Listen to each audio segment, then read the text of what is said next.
Did I tell you about the time that I stole a laptop from Amazon? Did I? It was over 7 years ago and I was never charged with it, so I got away with it. So, like, there were these people on the old Silk Road that were basically doing Amazon refunds, right? Went in, ordered a laptop, paid for it, had it refunded. Even though I received it, the good, I got the money for it right back with the Amazon refunds that were being offered on the darknet markets back in the day. And guess what? I got away with it too. I have never been taken down for it. And in fact, that laptop is legendary and it's one of my old ones that's still sitting in the corner of the house that I live in. I don't feel anything about it. I don't feel remorse. I don't, in fact, I just feel glad that I had the courage of, I guess you could say, the will to act that it took to do something like that. That's how I feel about it at this point, because otherwise I would have been going without a laptop. So, fuck it. And I know that there are people out here that think that I'm literally Satan for saying all this stuff, but it's like, no, well, whatever. Let them think what they fucking want. I'm done. Like, I'm done. I'm not willing to. I'm not willing to consider other people's perspective about it anymore. Like, fuck them. If they disagree, well, good for them. They can go, fucking go play in traffic and have their fucking judgmental perspective. Hopefully, they get hit, because I'm done. I would do it all the fuck over again, provided the opportunity and the means to do it.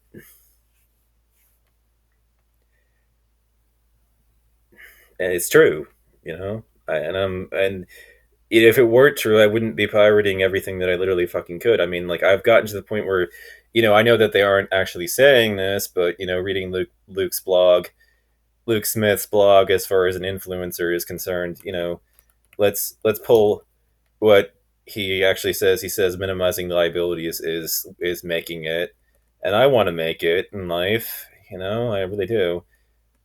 So he says income minus liabilities equals comfortability. He says, and he says by liability is the cost of food you need. Well, he didn't actually say.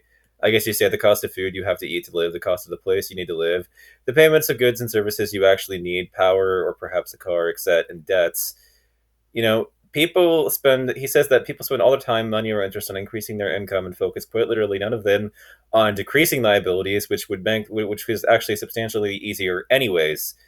And in fact, in modern society, including all the bad advice it gives to people, generally can be thought of as a system that is desperately trying to increase everybody's liabilities within it, financial liabilities, debts, and others, and includes even more financial liabilities. And I would say that we can expand this set of liabilities to include what you're doing to have fun and entertainment wise.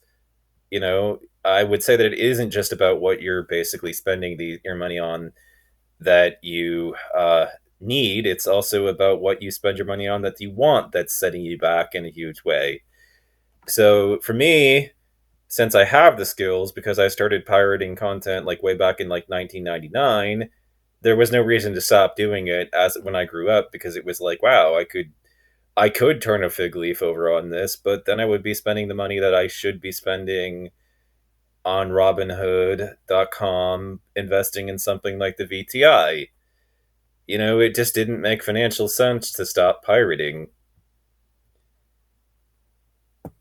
And I'm at that point. I mean, I know that my society thinks that I'm a dirty, filthy, rotten outlaw and a thief. That belongs in jail, but it's just like, well, I mean, sucks for you. I'm free. You know, fucking cope.